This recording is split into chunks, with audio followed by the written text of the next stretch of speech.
left? Okay.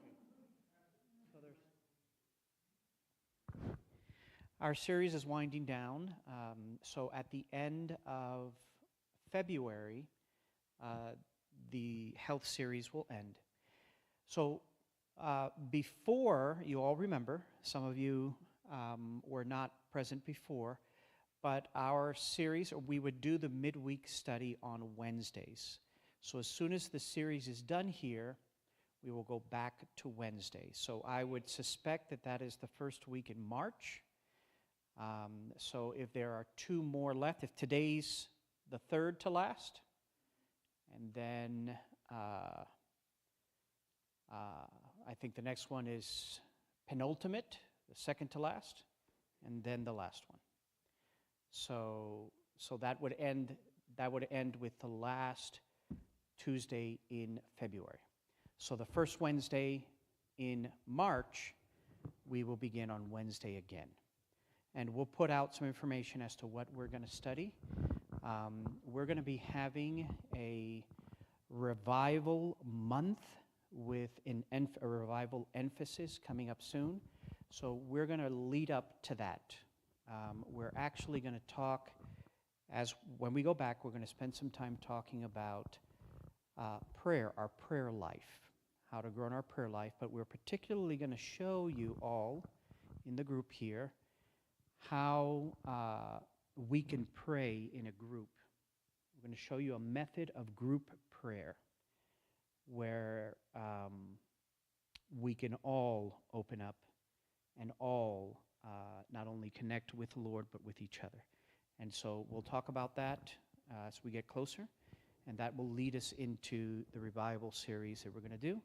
But we have many, many other topics to talk about into the future. We have talked about, before we started, we talked about a lot of other series. We were going to do a study on the gift of prophecy in Scripture. We were going to do quite a number of other studies. So as those studies come, or as the time progresses, we're going to go over all of these different topics. So our time, I believe it is right now 6:30. So we'll give the time to you all.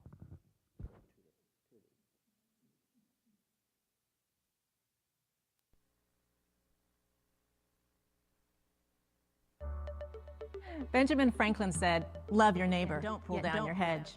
Robert Frost wrote a poem in which he wrote, "Good fences make good neighbors."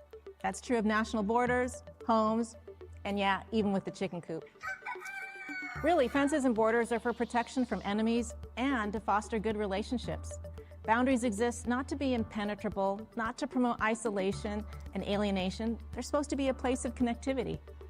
Your gut has a border, and it's an extremely important one. We don't realize how much the intestinal border affects overall health until something goes wrong. Join us today as we discuss intestinal border crossing.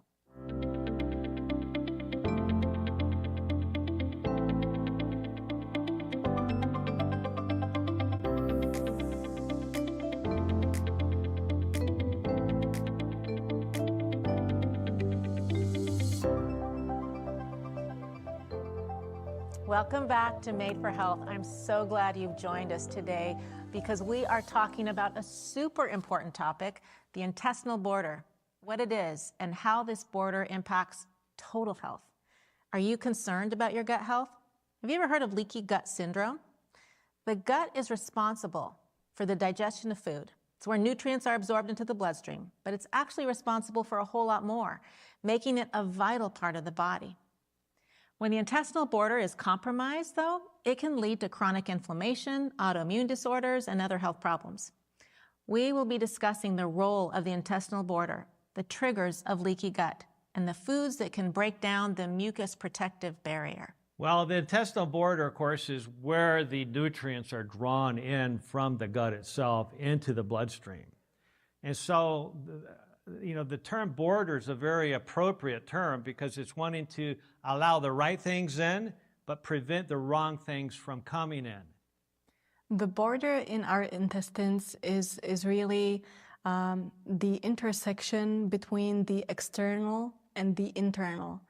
Now, the police needs to really distinguish what's dangerous and what's not. the better they are at the job, the better for our health. What we see on the Western diet is that the police will get less vigilant and more dietary antigens and also more bacteria will get through the gut lining. And that's really compromising our health because we don't want the bad bacteria getting into our bloodstream. We don't want the antigens that don't belong there either, because this can also trigger the autoimmune processes and inflammation and chronic diseases. Dr. Kaliova likened the Border Patrol to police who prevent enemies or invaders from entering the body. We could also liken the intestinal wall to TSA, meaning that it has checkpoints where it selectively allows certain things to pass through, but not others. Nutrients are transported in while bad guys are hindered. On the daily, our gut barrier comes in contact with more potential disturbers of the peace and dangerous enemies than the internal immune system sees in a lifetime. For this reason, we have several checkpoints. You have your cells that kind of are connected to each other throughout the gut, and there are bridges in between those cells, and sometimes those bridges are broken. And when those bridges are broken, normally when you eat your food, it has to go through the cell and get processed through the cell, and it gets broken down appropriately, and it gets presented to the blood and the immune system appropriately, the way God beautifully designed it. But when the food is allowed to go through these broken bridges, they aren't completely broken down, they look different, they look funny, they're not presented nicely, appropriately to the immune system, then the immune system sometimes sees that as foreign, not part of us. It didn't come through our cells, it didn't get processed appropriately, and the immune system sometimes can react to the food that comes through between the cells instead of through the cells. And that's kind of how I explain that. Leaky gut is actually pretty prevalent. Most people on a Western diet develop it without even knowing it. So if you don't check for it, you don't even know that you have this condition. So if I don't even know I have it, why bother? There's enough that I do know about that I should be concerned about, right? The reality is, though, that leaky gut is an upstream problem that can be contributing to a host of downstream problems. We're going to first look at what can promote a leaky border. When digestion is not optimal, when there's some dysfunction in the process of digestion, that leads to inflammation, okay? Or it could be unhealthy food being consumed. It could be consuming alcoholic beverages. It can be consuming sugary products. That leads to an inflammatory process that then actually opens up the border. Literally, it opens up, and we refer to it as increased intestinal permeability, oftentimes referred to as leaky gut syndrome. The triggers for leaky gut are chronic conditions such as obesity and type 2 diabetes, but also the high-fat Western diet, which may contribute to this condition within a short period of time, within only a few days. The lipopolysaccharide concentrations will increase in the bloodstream within only a few days on a Western diet. Okay, what is lipopolysaccharide? We introduced the topic in a previous episode, but let's go over it again, because if you're like me, gotta hear it more than once. LPS comes from bacteria, like bacterial fragments. It's referred to as an endotoxin, or a toxin that's from within, rather than one that we inhale or absorb and comes from the outside of us. Chronic exposure to this type of LPS in the gut alters the structure of the gut wall. It compromises the protective barrier, the border. The border starts breaking down, which allows LPS to leak in, promoting chronic inflammation and the development of disease, irritable bowel disease, diabetes, obesity, fatty liver, chronic kidney disease, mental health disorders. All right, let's learn some more about what factors or triggers of leaky gut. Other things that can cause significant damage to the intestinal border are toxins of any kind, whether they're environmental toxins from glyphosate, from from herbicides and pesticides or other industrial toxins that are just in our water. That's why I always recommend that when we consume water for cooking or drinking, that it be filtered through a good filtration system to limit the exposure to toxins, because toxins are everywhere. And these toxins will damage the intestinal border and create an inflammatory process. And inflammation, we think of as swelling. It increases that permeability of other things into the bloodstream, including those very toxins. There are a lot of things in our immediate environment that can cause this. So again, we can think about antibiotics. Antibiotics also kill a lot of our healthy microbiome, but they also can help break down the gut barrier and break those bridges. Steroids, aspirin, or a category called NSAIDs. So like your ibuprofen, your Advil, Aleve, all of those can cause it. And how many people are taking these daily? Yep. Mm-hmm. So I think medications and stress are two big ones. We see this a lot in the pain clinic. As I mentioned before, we have a lot of patients on opioid pain medications, and the opioid pain medications affect the gut, and ultimately these patients will develop leaky gut syndrome. And a consequence of leaky gut syndrome is a picture of chronic inflammation. And when we have all of this chronic inflammation going on, we can actually develop autoimmune disorders such as lupus, such as rheumatoid arthritis, and many other autoimmune disorders. A lot of chronic pain patients suffer with leaky gut syndrome. Many of my patients are on opioid pain medications, and one of the side effects of opioids, unfortunately, is to slow down the gut, slows down motility in the gut. And as a result, you can have a backup of bacteria from the large intestine into the small intestine. And that's a condition we call SIBO, small intestinal bacterial overgrowth. And when that happens, the microbiome becomes disturbed. And as a result, the tight junctions between the cells in our bowel, which is really only one layer thick, those tight junctions between those cells become leaky. And therefore, food particles and toxins and things that would normally not pass through the bowel wall can get in our bloodstream.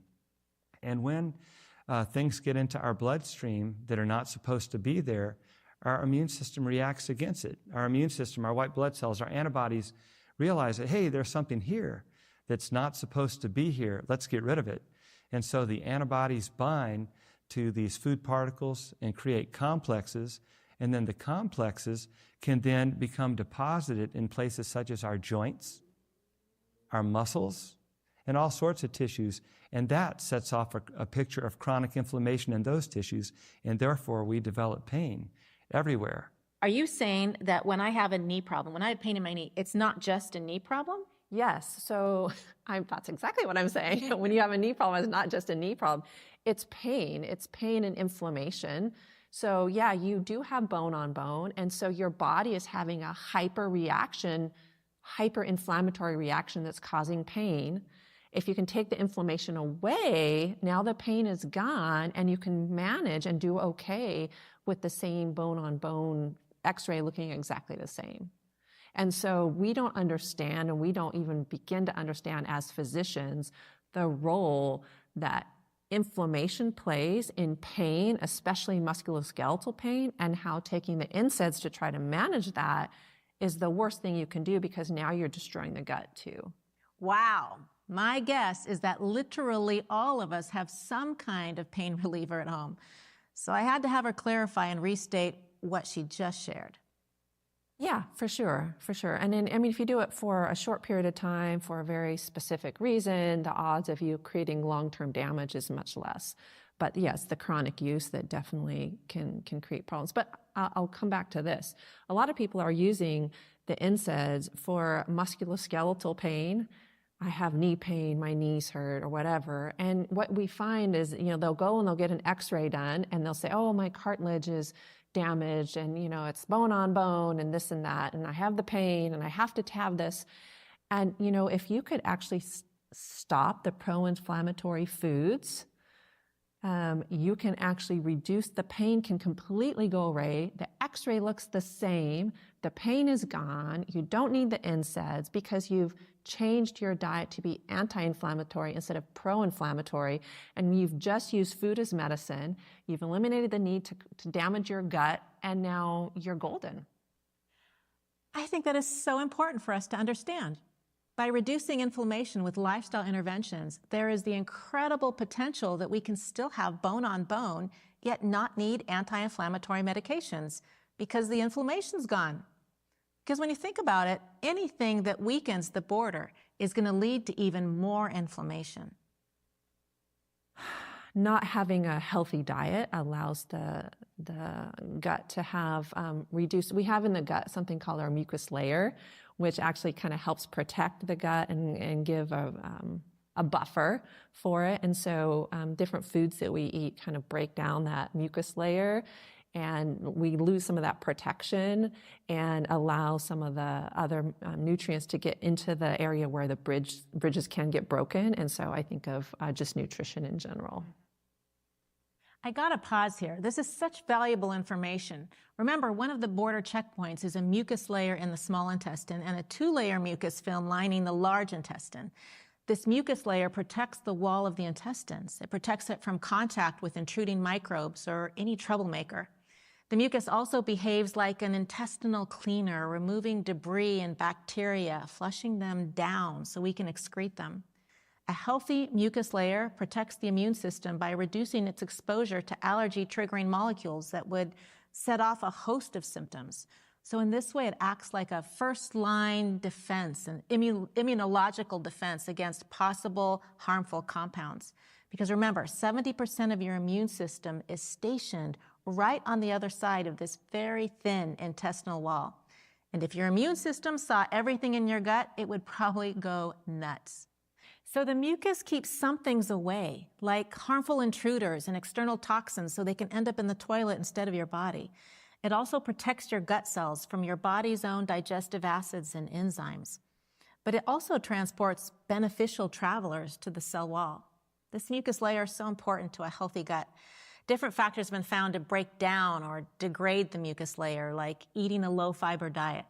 When fiber is in short supply, the bacteria have to resort to something else as their fuel source, and they can start breaking down the mucus itself. The mucus layer can be broken down by different things like low-fiber, high-fat diet, food additives, meat glues, additives like emulsifiers that are found in common foods like ready-made puddings, mini store-bought ice creams, coffee creamers, where you got to keep the fat and the water mixed together into creaminess. Meat glue, which is added to meat products to hold food like fake crab and chicken nuggets together. And food sensitivities are another factor that's been associated with the breakdown of the border. People have gut issues, they are sick. What we see frequently with leaky gut problems is we see food sensitivities. And with food sensitivities, what happens is if you have a sensitivity to a food, you tend to cause inflammation. And the gut will only expand so much before you start getting leakage around the one cell. And that leakage then makes you more susceptible to food sensitivities. We see this with pollen also. We don't address it that much with pollen, but frequently you will find, for instance, around here, when it's the cedar season and cedar's going crazy, people have more problems eating certain foods because it's related to the cedar. So in August, we have ragweed here in this county. And ragweed is in the same family as cantaloupe. And so I have certain patients, they can eat cantaloupe all year round, but in August they can't eat it because the ragweed is irritating the gut, so they can't eat it. When it's the sweetest. Yes, and the old docs knew this.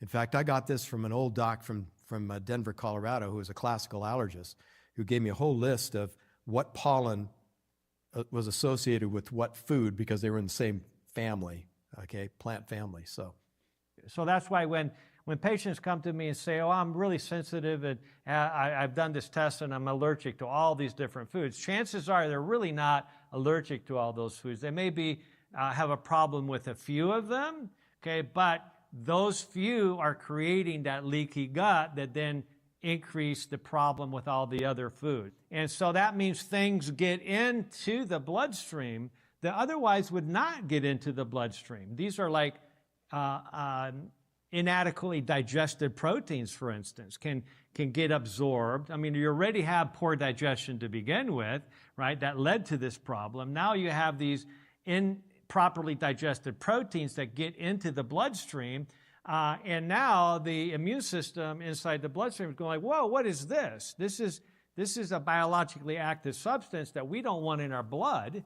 in our body, and so it starts attacking it, and it starts creating, making antibodies against it. Now you can become sensitive or allergic to all kinds of things that otherwise you really wouldn't be sensitive to or allergic to. Sometimes people develop allergies or autoimmune conditions, and they're not really thinking about the secure border in the first place. These might be the first symptoms. Also, developing any chronic conditions can be the first symptoms.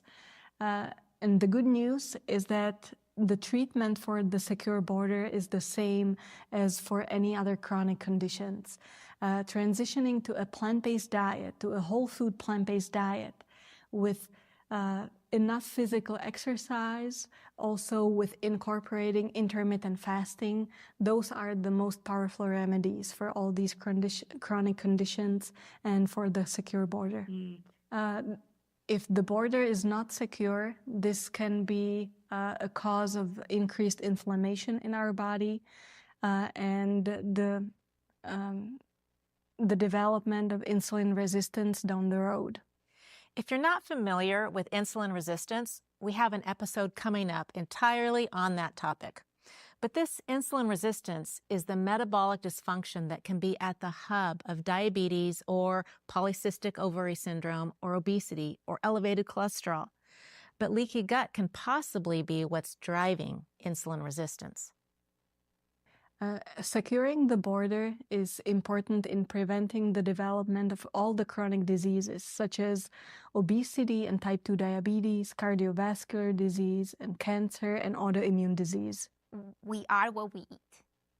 Okay, so we have in one side all these rich vegetables and fruits full of phytochemicals and antioxidants, and in the other hand we have, the Dunkin' Donuts, the Kentucky Fried Chicken, and we have the McDonald's, and all these food that are artificial and have no color.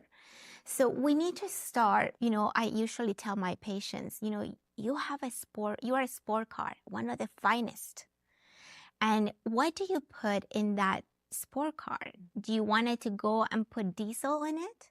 You're going to look at the manual and say, okay, I want to put the best oil and the best gas. So science has really shown us what the best fuel is for our bodies. And I know that people sometimes, my patients said, I'm so confused. I go into the internet and I get all sorts of things. Cheese is good, cheese is bad. And then coffee is good, coffee is bad. Alcohol is good. And they're all confused. So I usually said, it's true. 50 years ago, I have pictures of doctors, the ENT with those big, lamps, and nurses with these nice little caps saying that Marlboro was just the best. Cigarettes. The cigarettes. 50 years ago, doctors were promoting that. And for a long time, people got confused because the research didn't show any damage. No conclusiveness. It was neutral. And so people didn't know until they figured out who was sponsoring those trials. And they figured out that was actually the tobacco companies that were making those trials and getting those conclusions. Now we laugh at that today, but actually that's happening today with our food.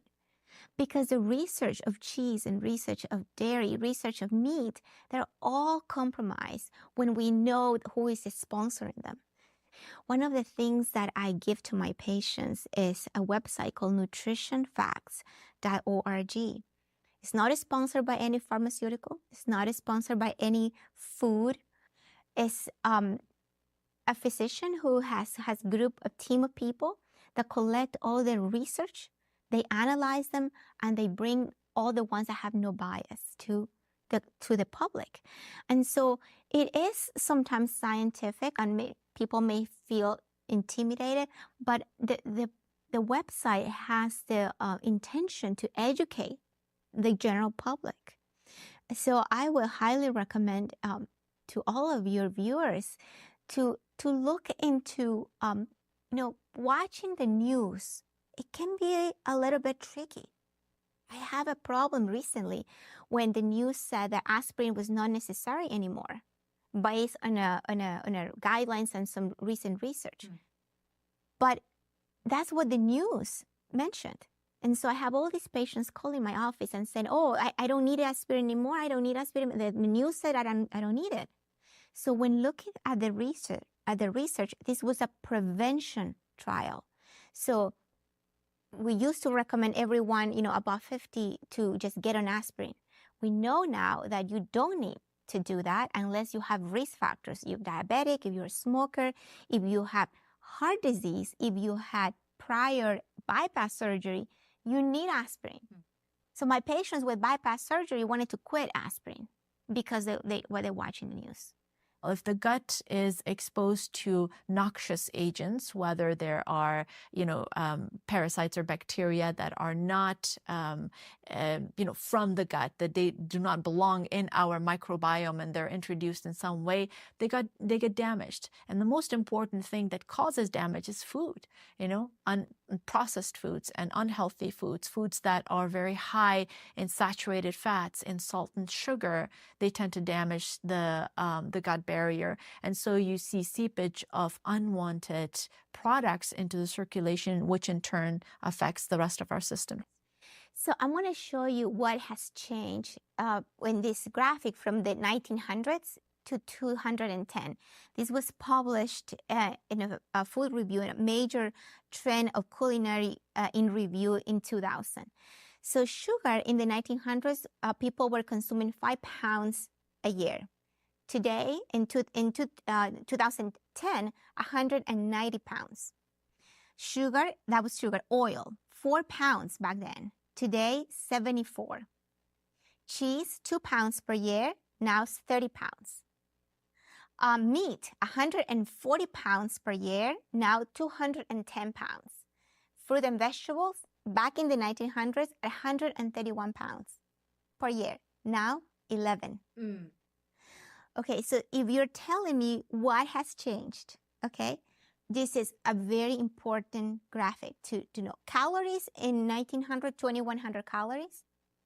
2010, almost 3,000. And nutrient density really has gone completely down because people are not eating vegetables and fruits. Soft drinks, 0 in the 1900s. Now, 54 gallons. TV, 0 in the 1900s. Now, 4 hours a day, on average. And I have a graphic about a study that was done with unrefined, just looking at the population in different countries in the world. And they look at unrefined plant food consumption versus the #1 killer, heart disease and cancer. And we see that in Hungary and the US and Belgium, when there's a lot of processed foods and very little consumption of unrefined plant foods, the numbers of heart disease and cancer are skyrocketing. But in countries like Thailand and Laos and Korea, where plant foods are still high, heart disease is very small. Incredible.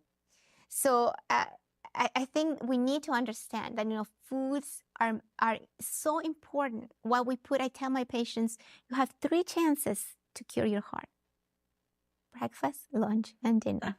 I love that.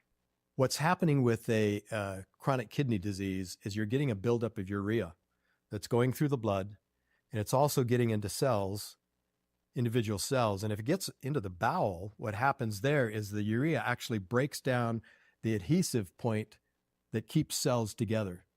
When that happens, then you tend to get more leaky gut problems due to that issue with the urea that's building up because of the kidney problem.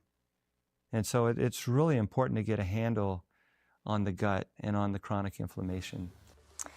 Yeah, I agree. How do you get a handle on it? How can we start securing the border?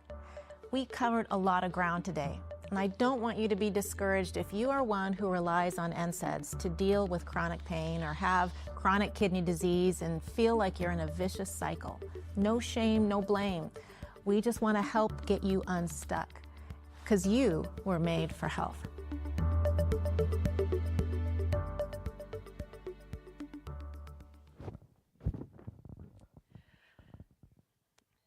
Well, I hope you enjoyed that one tonight as well. My notes were short, but there was a whole lot said that I didn't get put in notes because it was just so much. and I felt like I almost needed to type a transcript of the whole conversation versus just taking some notes. So I hope you listened carefully and that it impressed upon you how truly important our gut health is to our overall health, and that our modern society is offering us everything you can imagine to help us break it down. So, all those pre-made packaged goods, we need to eliminate as much as we can and stick with those whole foods eaten whole. And there's a lot of people that believe that if we just went back to eating like, our great-grandparents did when they all grew up on farms and raised their own animals and, grazed them in good pastures and, grew a garden and canned them for the winter and those things, that we could probably eliminate the majority of disease. So, key triggers, number 2, for leaky gut today are obesity, type 2 diabetes, and high fat in our high-fat Western diet. And then that lipopolysaccharide that's produced from those issues, they are really bacterial fragments that are toxins that are made within us, endotoxins, and originate from gut bacteria. Number 3, the other key triggers, or many other key triggers, they mentioned antibiotics. Probably the big one, though, for at least me, I don't know about any of you, but I know for me, I've had different things for a long time, and as time went by, I found myself being a pretty chronic user of NSAIDs, ibuprofen, because man, they worked well when they worked.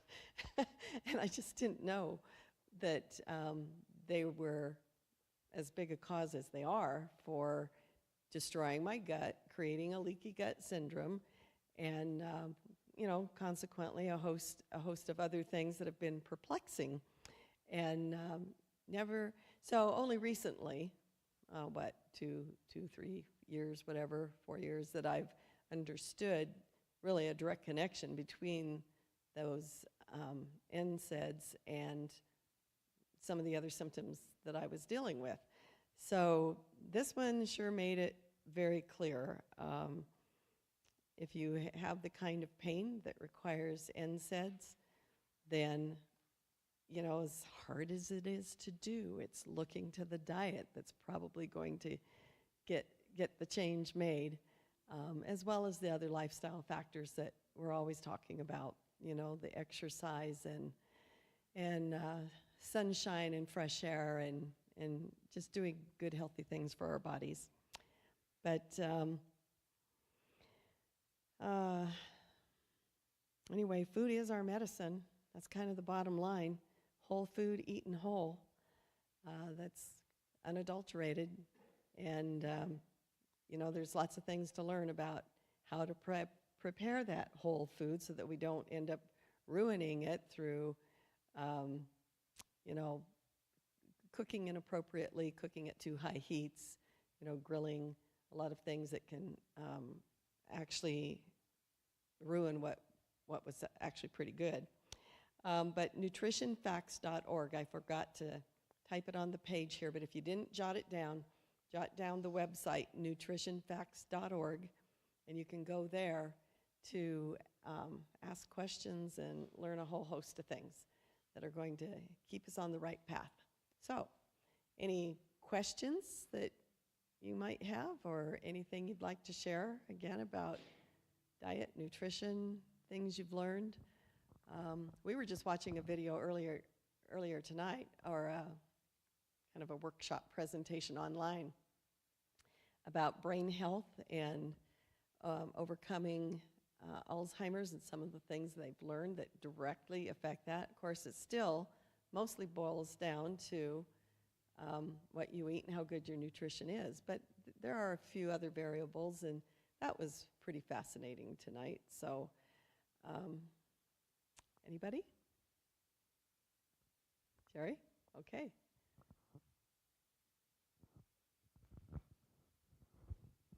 Well, I've been coming to all these classes to get healthy, and what happened, I got sick. One of those tight sicknesses you don't really want to happen. So, I think I'll tell a couple of stories, and if you got one afterwards, you can tell them. One night, when we had the same district that the pastor had up in Susanville, and it was really late at night. I've been over to Quincy, and we was heading home now. It was really, really cold. And all of a sudden we was maybe halfway back home, had a flat tire. I said, oh no, not on this night. We pulled over, and it wasn't even a minute a truck pulled up behind us. And I got out, it was 3 young guys. They was all Mormons from the Mormon church. They said, can we help you? I said, sure you can.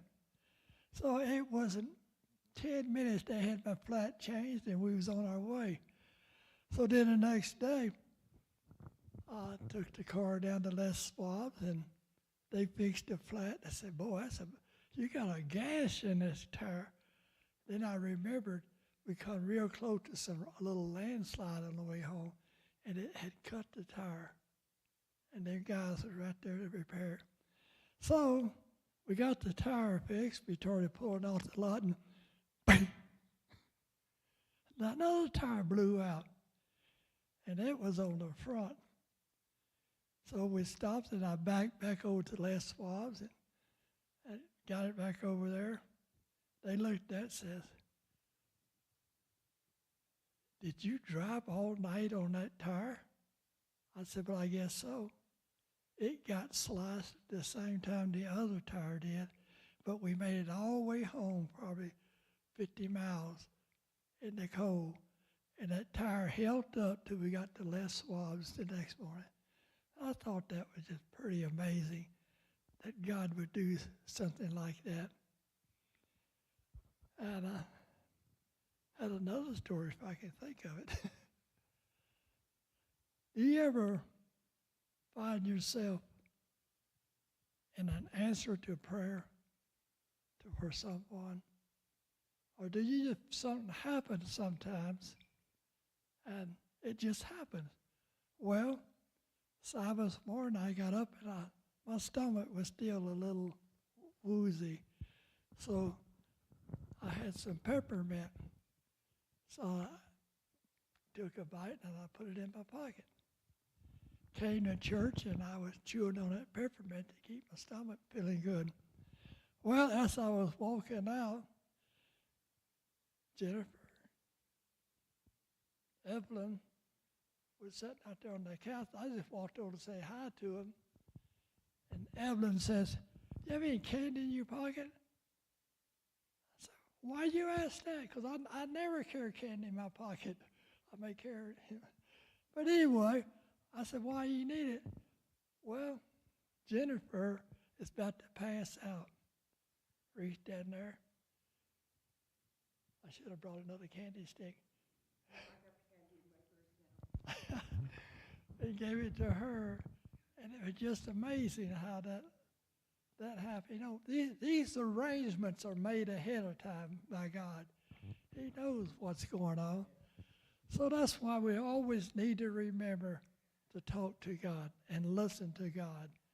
And sometimes you may for some reason, you do a strange thing, but then you find out later on it was something God did to line this up. He has us all. One day I was standing up here in the balcony, and this was back in the 90s, and it had was having a meeting, but they was having a break going on, and people were walking around all down here. And it was the funniest thing. I got this feeling looking at it. It looks like a bunch of robots are just guided what they're doing down there. And it dawned on me, well, I think God was putting people together to talk that day. Just interesting things.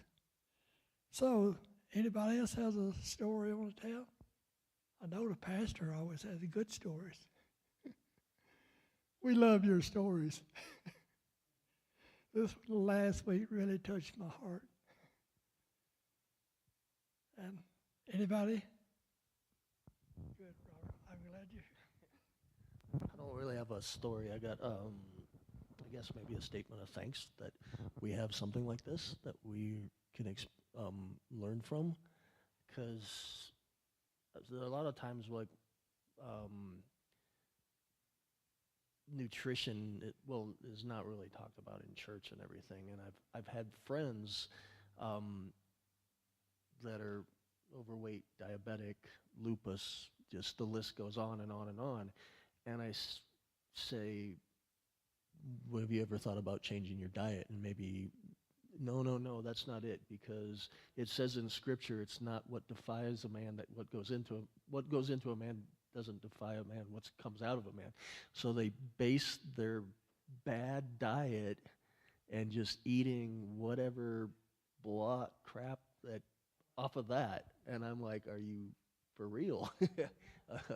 Like, you don't realize that this is a vehicle, this is a machine or something, and you put bad food into it and you get results like that, you know. So I'm pretty grateful for being able to, you know, listen to these videos and everything too. So.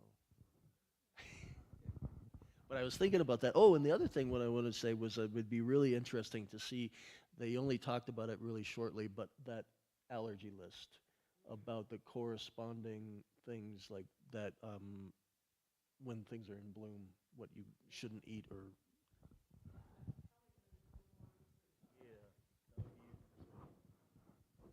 You know, through my life, I've been sick just very, very little, you know.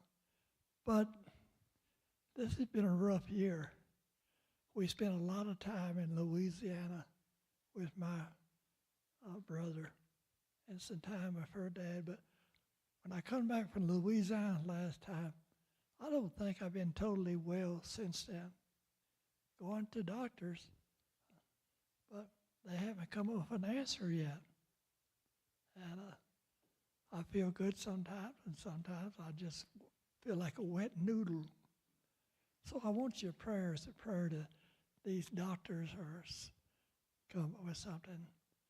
I know Deborah's changed my diet a lot, but I don't think it's the diet. She's trying to keep me from getting Alzheimer's. But you know, it's good to have a good woman who'll take care of you, try to keep you well. So I'm trying to get a story out of somebody.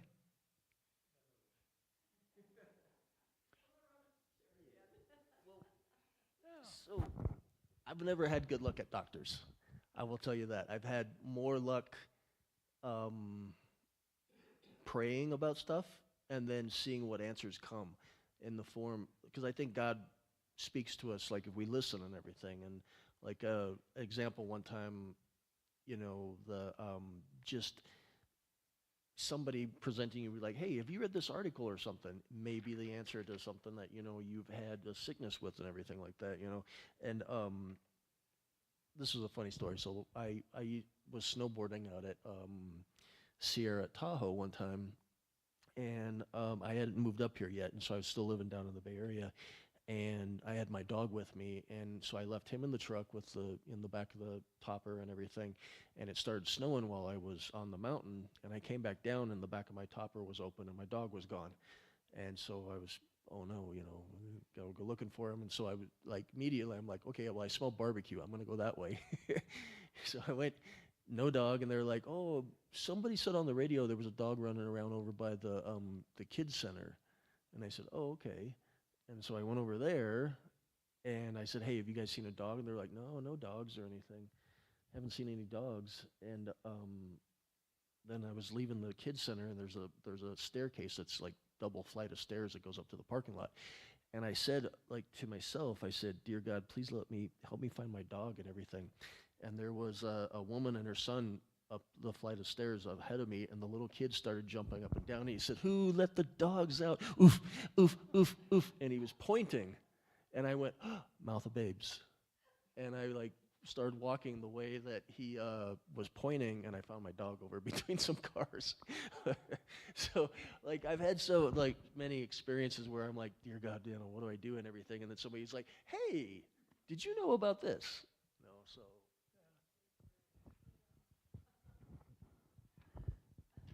Anyone else?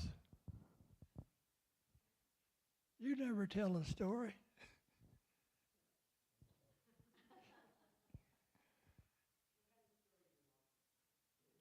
Yeah.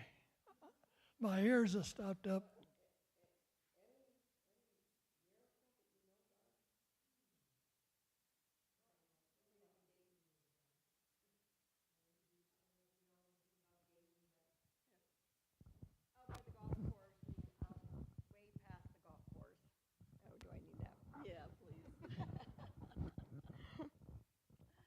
So we were way past the golf course on the 5 acres. And before the other side of the golf course had built on it, it was empty field. And it had big manholes, big ones that stuck up. So my kids knew that they were not allowed on the quads out at dark. And they knew that they had to count those so they knew how many there was. Well, I was at a church event with my 2 younger ones when the youngest and my oldest, him and another friend decided to run his friend home on his quad really quick at dark. They didn't put any of their gear on. All they put on, thank the good Lord, was their helmets. And he was in such a hurry, he hit that last manhole. Paramedics got there, and they called in the Medicare flight because he hit that, and his friend immediately flew off. But my son was very big, and so he stayed with it. They said he flew about 50 feet and rolled 3 times without releasing from the quad. And so that's why they air flighted him to, it used to be called Washoe-Med. And so by the time I got back out of, by Gardnerville and got into Reno, I'm on the phone and they can't find my son. They're like, no, he didn't bring anybody in out of Dayton. And so I'm having these panic attacks. And I get there and they had him in CAT scan. But he did not have one broken bone, nothing. He had a lot of bruising, and that was about it. So God, the doctors were shocked and amazed. They're like, we've given him all the tests, nothing's wrong with him. But yet he flew, they estimated, they measured everything, you know how they do with an accident. And they said he flew 50 feet and rolled about 3 full rolls with that quad before he was released.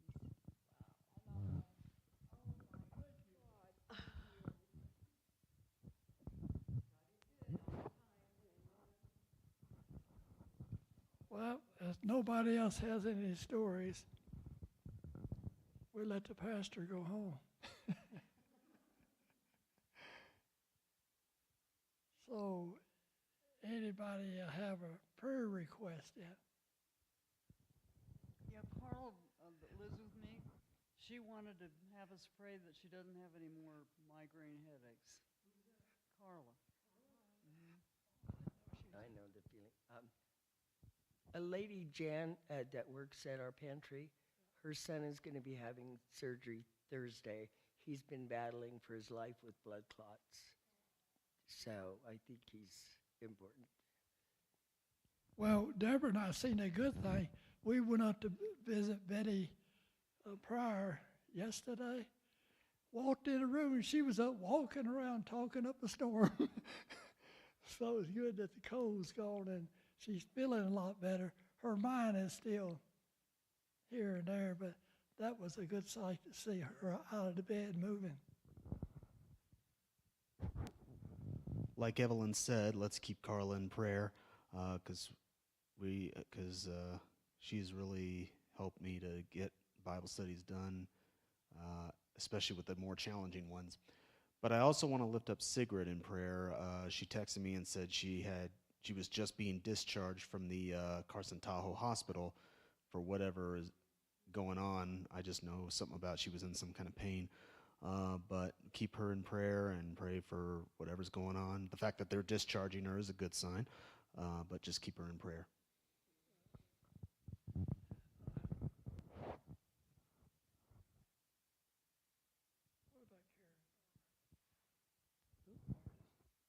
Oh, yeah. So I called Ardith today.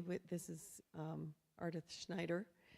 And, you know, she had a surgery 2 weeks ago originally, and then it didn't heal well. She ended up getting an infection inside the wound, and so they had to take her back in and open that up and scrape the infection out. And so she's back in rehab. She's been there 4 or so days now, maybe another 1 or 2 days to go before they'll send her home. But she's doing much better, but keep her in prayer as well. And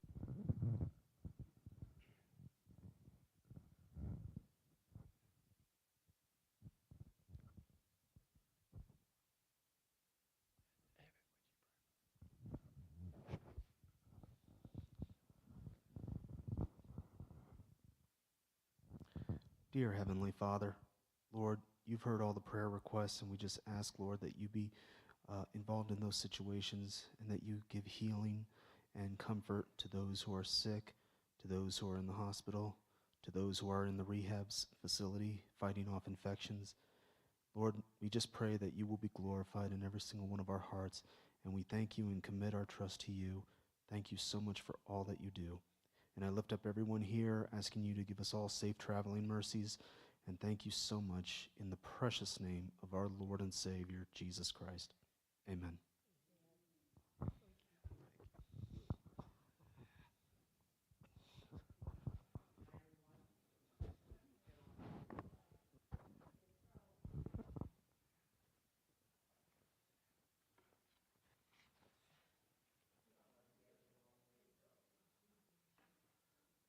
Going all the way to Susanville? Yeah. I'll be back in the area tomorrow, but it will be closer to noon. Okay. What time do you tell, if Carla's not here, what time did you tell?